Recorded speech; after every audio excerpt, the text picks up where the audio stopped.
વડોદરાના નિઝામપુરા વિસ્તારમાં હિન્દુ યુવતી સાથે પ્રેમ લગ્ન કરનાર મુસ્લિમ યુવકે લગ્નના 1 વર્ષ બાદ તેણીને ધર્માંતરણ કરવા માટે દબાણ કરવાનો કિસ્સો સામે આવ્યો।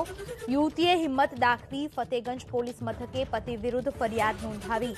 યુવતીએ ફરિયાદમાં દાવો કર્યો કે કુંભારવાડા ખાતે રહેતા તોસીફા રાણા સાથે તેનો પરિચય થયો હતો। પ્રેમ સંબંધ બંધાતા તેણીએ તેના માતા પિતાની મરજી વિરુદ્ધ વર્ષ 2018ના જુલાઈ મહિનામાં વડોદરામાં કુબેર ભવન ખાતે સ્પેશિયલ મેરેજ એક્ટ મુજબ રજીસ્ટર્ડ લગ્ન કર્યા હતા। જો કે લગ્નના 1 વર્ષ બાદ તોસીફે અસલી રંગ બતાવ્યો અને ધર્મ પરિવર્તન કરવા માટે દબાણ કરવા લાગ્યો। યુવતીની ફરિયાદના આધારે ફતેગંજ પોલીસે વધુ તપાસ હાથ ધરી છે।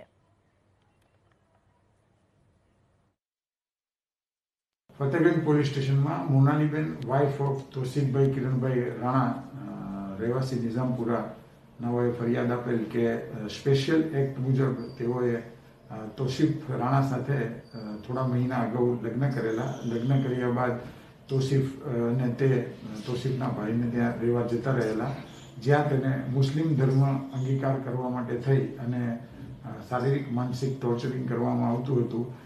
જે આધારે તેઓની ફરિયાદ લઈ આઈપીસી કલમ 498 ક 506 506(2), 504 અને ગુજરાત ધર્મ સ્વતંત્ર અધિનિયમની 2003ની કલમ 4 મુજબ ગુનો દાખલ કરી અને આરોપીને ધરપકડ કરવાની કાર્યવાહી હાથ ધરવામાં આવેલ છે।